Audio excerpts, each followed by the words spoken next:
नमस्कार. उत्तरायण अभिवाचन भाग 12. आनंद पूजिता तुम्हा हो. अतुलित बलधामं हेमशैलाभदेहं धनुजवनकृशानुं ज्ञानिनाम् अग्रगण्यं सकलगुणनिधानं वानराणामधीशं रघुपतिप्रियभक्तं वातजातं नमामि. मारुतीराय श्री हनुमंत हे श्रद्धा, समर्पण, बळ आणि बुद्धीचे प्रतीक आहेत. भारतातील सामान्य मनुष्य देखील हनुमंताच्या जीवनापासून प्रेरणा घेतो. म्हणूनच हनुमंत हे समस्त भारताचे लोकदैवत आहे. संकटाच्या प्रसंगी सर्वात आधी ज्यांचे स्मरण होते ते म्हणजे बजरंगबली श्री हनुमानजी महाराज. चैत्र शुद्ध पौर्णिमेला हनुमंत जन्मोत्सव साजरा केला जातो.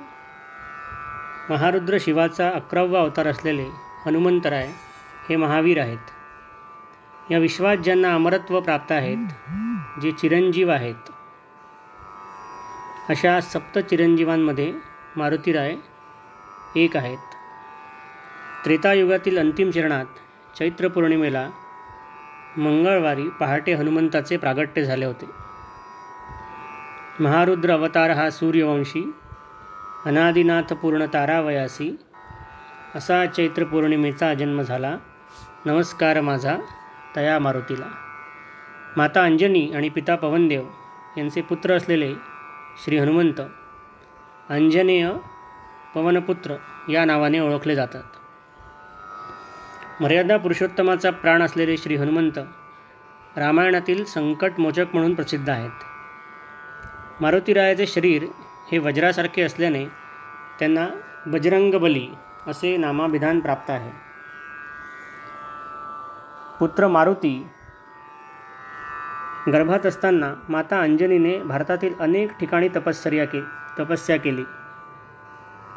तपसाधना केली.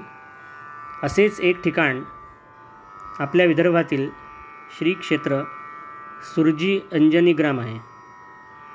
माता अंजनीने या ठिकाणी तपस्या केल्याने त्यांना त्या ठिकाणाला अंजनी ग्राम किंवा अंजनगाव देखील म्हणतात. पुढे त्रेतायुगात हनुमंत सुरजी अंजन गावात रुद्रावतार देवनाथ महाराज म्हणून प्रगट झाले आणि हनुमंतावतारी दत्तप्रासादिक एकनाथ गादीचे निर्वहन या ठिकाणाहून होईल याची साक्ष देवनाथ महाराजांनी त्यांच्याच एका पदामध्ये दिलेली आहे. त्रेतायुगी रामे दिधले वरदान मगरीचे ऋण फेडावया कलियुगा माझी देवनामे करून जग उद्धारण करीशितो पूर्वी येच युगी झालो रामदास मगरी जन्मास आली तेव्हा पुन्हा कलियुगी अधर्म प्रवृत्ती म्हणून श्रीपती धाडी आम्हा देवनाथ म्हणे ऋण फेडायासी आता मगरीसी वरियले. हनुमंत या नावावरून शास्त्रपुराणात एक आख्यायिका प्रसिद्ध आहे. एका कथेनुसार सूर्योदय झाल्यावर बाळ मारुतीने सूर्याला फळ समजून त्याचा घास घेण्यासाठी उड्डाण केले. सूर्याचा ग्रास घेण्यासाठी राहू तेथे आल्याने मारुतीस दुसरा राहू समजून तो पळायला लागला. यावर इंद्राने अंजनी पुत्राच्या हनुवटीवर वज्राचा प्रहार केला. तेव्हापासून मारुतीला हनुमंत किंवा हनुमान असे नाव मिळाले. सुंदरकांडात या कथेचे वर्णन करताना म्हणतात, बाल समय रबी भक्षलियो तब तीनहु लोक भयो अंधियारो ताही सो त्रास भयो जग को यह संकट काहू सो जात न टारो देवन आनी करी बिनती तब छोड़ दियो रबी कष्ट निवारो को नहीं जानत है जग में कपि संकट मोचन नाम तिहारो. पवन नंदन मारुती नंदन हे भव बाधाहर आहेत. निकोप भक्ती आणि सेवा करणाऱ्या साधकांचे मारुती सदैव रक्षण करतात. भारतीय दर्शन वेदांत सार म्हणजे निष्काम सेवाभाव हाच निष्काम कर्मयोग हनुमंतरायांनी श्रीरामाची दास्यभक्ती म्हणून केला आणि म्हणूनच हनुमंताला दास्यभक्तीचे आगर भांडार म्हणतात. समर्थ सद्गुरू श्री दयानाथ महाराज हनुमंताचे स्तवन करताना म्हणतात, तुम्ही गा रे ध्यारे अंजनी तनया, पूर्ण रुद्राचा अवतार रघुवीर भजनी जो सादर, दास्य भक्तीचे आगर स्मरणे निरसतसे माया, मुख्य प्राण श्रीरामाचा गर्जती वेद शास्त्र निज वाचा, देवनाथ दयाळू याचा निशिदिनी छंद मम हृदया, तुम्ही या रे ध्या रे ग्या रे अंजनी तनया. हनुमत चरित्र हे श्रीरामांच्या आदर्शावर उभे आहे. ते अलौकिक चरित्र आहे.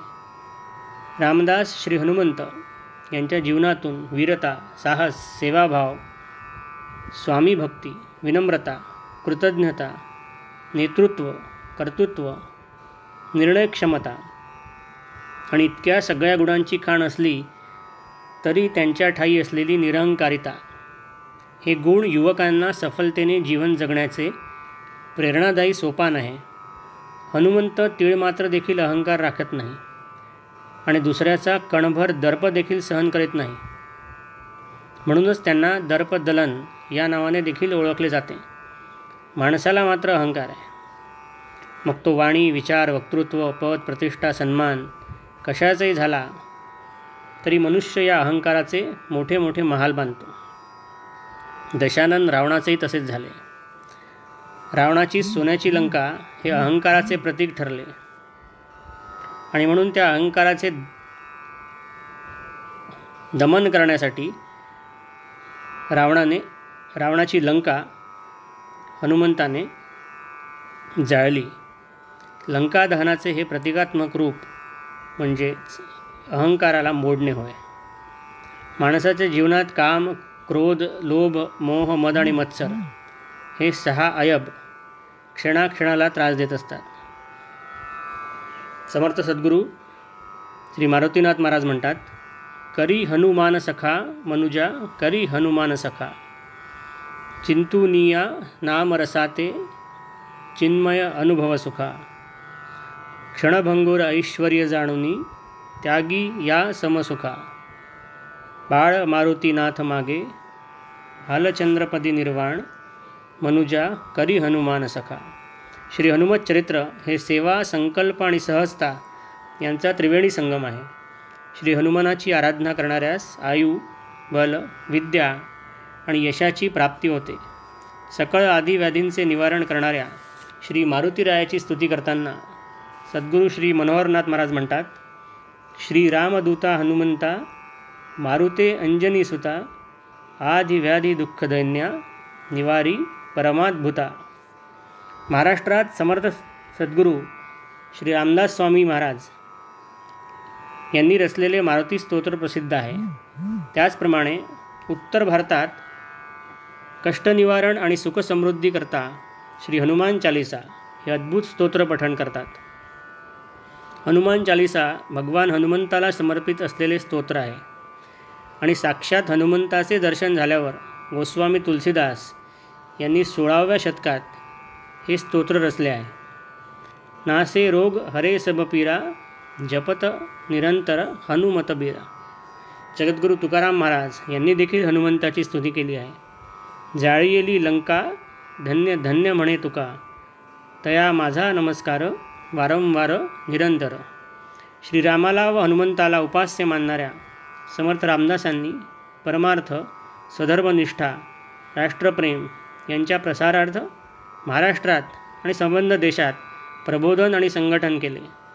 श्रीरामांची भक्ती ही केंद्रीभूत ठेवून हनुमानाचे मंदिर आणि आखाडे गावोगावी बांधले.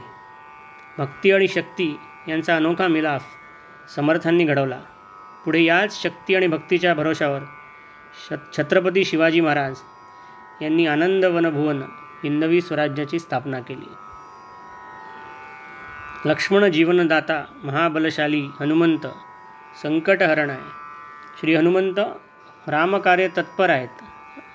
असुरनिकंदन आणि भक्तवत्सल आहेत.